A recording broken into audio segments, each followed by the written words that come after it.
আমার বোন এখানে আমাকে একটি সমস্যার সমাধান করতে বলেছে। বলেছে যে আমেরিকার মিলওয়াকি মিশিগান হ্রদের বিপরীতে অবস্থিত গ্র্যান্ড হেভেন মিশিগান থেকে সোজা পশ্চিমে অবস্থিত। আমি এটাকে আঁকছি এখানে। তাহলে ধরো এখানে এই যে এখানে এটা হলো আমাদের মিলওয়াকি, এটা হলো মিলওয়াকি, মিলওয়াকি, এবং এটা হলো গ্র্যান্ড হেভেন মিশিগানের পশ্চিমে। আমি এখানে একটি আনুভূমিক লাইন আঁকছি। এখানে সাগর আছে মানে পানি, তাই আমি এটা নীল রং দিয়ে আঁকছি। যেহেতু এটা গ্র্যান্ড হেভেন মিশিগানের পশ্চিমে, তাই তুমি এখানে একটি সোজা পূর্বে গেলে, আমি যদি সোজা পূর্বে যাই তাহলে আমি গ্র্যান্ড হেভেন মিশিগান পাবো, যেটা হলো ঠিক এখানে। আমি এটাকে জি দিয়ে প্রকাশ করছি। এক কুয়াশাচ্ছন্ন রাতে মিলওয়াকি থেকে একটি জাহাজ 105 ডিগ্রি কোণে রওনা দিল। 105 ডিগ্রি কোণ, আমার আমার মতে এখানে সবচেয়ে কঠিন ব্যাপার হলো এটা বোঝা যে 105 ডিগ্রি কোণ বলতে এরা কি বোঝাচ্ছে। কোথা থেকে 105 ডিগ্রি কোণ, মানে কোন দিকে 105 ডিগ্রি কোণ। আমি আমার বোনের বই দেখলাম এবং এখানে বলা হয়েছে যে বইয়ের ভাষায় এই কোণ হলো উত্তর দিক থেকে ঘড়ির কাঁটার দিকে অনুযায়ী 105 ডিগ্রি কোণে, মানে উত্তর দিক হলো 0 ডিগ্রি কোণ। তাহলে এই হলো আমাদের উত্তর দিক থেকে 0 ডিগ্রি, এই হলো 0 ডিগ্রি। এখন আমার বের করব জাহাজটা এখান থেকে ঘড়ির কাঁটার দিকে অনুযায়ী 105 ডিগ্রি কোণে যাচ্ছে।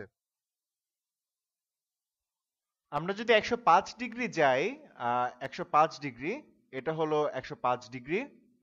ও 105 ডিগ্রি গিয়েছে, ওর কোর্স 105 ডিগ্রি গিয়েছে, আর আমি এটাকে গোলাপি রং দিয়ে করব। 105 ডিগ্রি ঘড়ির কাঁটা অনুযায়ী উত্তর দিকে। এটা কি ঠিকঠাক হয়েছে? উম, এবং তাহলে এটা কত, মানে এই কোণটা কত?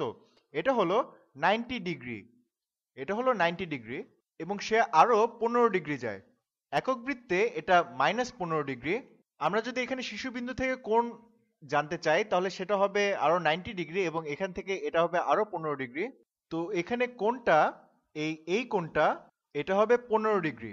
কারণ আমরা বলছি যে এটা 105 ডিগ্রি, এখান থেকে 90 ডিগ্রি যোগ 15 ডিগ্রি হলো 105 ডিগ্রি, মানে এটা হলো সে কতটুকু দক্ষিণ দিকে যাচ্ছে।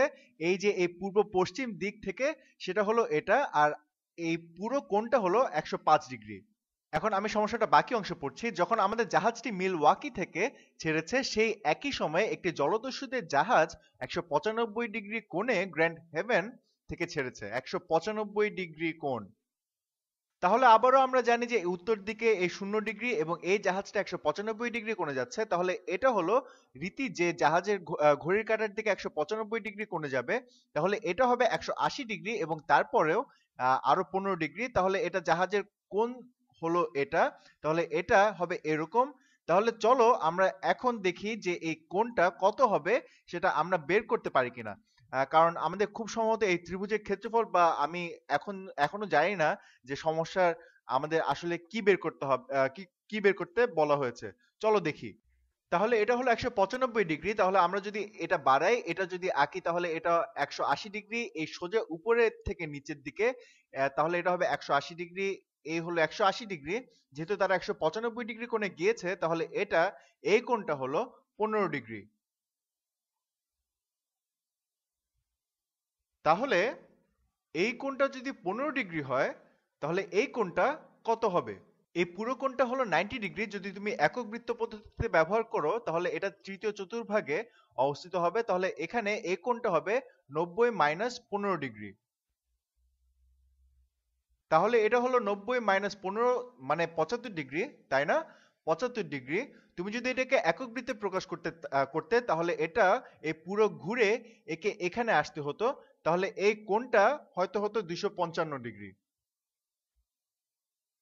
যাই হোক, আমরা বের করে ফেলেছি যে এই কোণ 15 ডিগ্রি আর এই কোণটা 75 ডিগ্রি। তাহলে এই কোণটা হবে এই সবগুলো যোগ করে 180 ডিগ্রি হতে হবে। তাহলে এইটা হবে 180 ডিগ্রি -15 - 75। তাহলে এটা কি হচ্ছে? এটা হচ্ছে 180 ডিগ্রি -90। 180 ডিগ্রি -90 হলো 90 ডিগ্রি। তাহলে এখানে এই যে এই কোণটা হলো 90 ডিগ্রি, এটা সমকোণ। মজার, তাই না? তাহলে চলো দেখি এখানে সমস্যা আর কি বলা হচ্ছে। এখানে বলা হয়েছে যে জাহাজটি ঘন্টায় 23 মাইল বেগে চলছে এই দিকে। ঘন্টায় 23 মাইল বেগে, এই তো দেখি অনেক জোরে চলছে। এবং এটার জলদস্যুদের জাহাজের সাথে সংঘর্ষ হয়, তাহলে জলদস্যুদের জাহাজের গড় বেগ কত? এরা দুটোই একই সময়ে নিজ নিজ জায়গা থেকে ছেড়েছে, তাই না? এবং এক সময় এদের মধ্যে সংঘর্ষ হয়, তার মানে দুটো জাহাজই একই পরিমাণ ভ্রমণ করেছে। ধরো এই সময়টা হলো টি, এই দুটো একই সময় যাত্রা শুরু করেছে এবং এদের মধ্যে সংঘর্ষ হয়েছে। তাহলে আমরা ধরেছি যে এই যাত্রা শুরুর টি সময় পরে এদের মধ্যে সংঘর্ষ হয়েছে, তাহলে জাহাজটা কত দূরত্ব অতিক্রম করেছে? এটা ঘন্টায় 23 মাইল বেগে চলেছে এবং এখানে আসতে টি সময় লেগেছে। তাহলে এটা 23 টি দূরত্ব অতিক্রম করেছে। 23 টি বেগ গুণ সময় হলো দূরত্ব, তাহলে এই বাহুর দৈর্ঘ্য হলো 23 টি। একইভাবে এই জাহাজটা, আমরা এটার বেগ জানি না, ধরি এটার বেগ হলো x, তাহলে এটা যে দূরত্ব অতিক্রম করেছে সেটা হচ্ছে xt, x গুণ t, এটা হলো এই বাহুর দৈর্ঘ্য। তাহলে চলো দেখি আমরা x এর মান বের করতে পারি কিনা। তাহলে আমরা এখানে কি কি জানি? আরে আমরা তো অনেক কিছু জানি। আমরা জানি যে এটা একটি সমকোণী ত্রিভুজ এবং আরো অনেক কিছু। আমরা এই কোণটা জানি।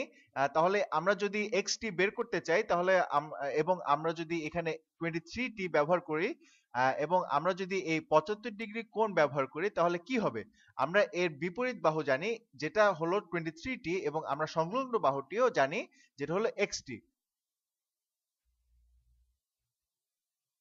তো আমি এখানে সৌকাটোয়া লিখি, সৌকাটোয়া। বিপরীত আর সংলগ্ন বাহু নিয়ে কোনটা কাজ করে? এই টোয়া, তাই না? তাহলে আমরা যদি বলি যে tan 75 ডিগ্রি, tan 75 ডিগ্রি সমান বিপরীত বাহু মানে 23টি 23টি ভাগ সংলগ্ন বাহু মানে xt, তাহলে এখানে টি গুলো কেটে যায়, তাই না? তাহলে টি কেটে যাচ্ছে। এখানে আমরা দেখি যে আমরা এখানে থেকে x এর মান বের করতে পারি কিনা। আমরা উভয় পক্ষে x দিয়ে গুণ দিচ্ছি, তাহলে আমরা পেলাম x গুণ tan 75 ডিগ্রি সমান 23। তারপর উভয় পক্ষকে tan 75 ডিগ্রি দিয়ে ভাগ করে দাও, তাহলে তুমি পাবে x সমান 23 ভাগ tan 75 ডিগ্রি। তাহলে এটা হলো আমাদের উত্তর। এবং আমি যদি এটা হিসাব করি, আমার মনে হয় না আমরা এটা হিসাব করার দরকার আছে। তোমরাই এটা করে নিতে পারবে। এটা অনেক বড় একটা সংখ্যা হবে। তোমরা নিজেরা এটা বের করে নাও, ক্যালকুলেটরে tan 75 ডিগ্রি বের করে 23 কে সেটা দিয়ে ভাগ করলেই পেয়ে যাবে। তাহলে পরের ভিডিওতে তোমাদের সাথে দেখা হবে।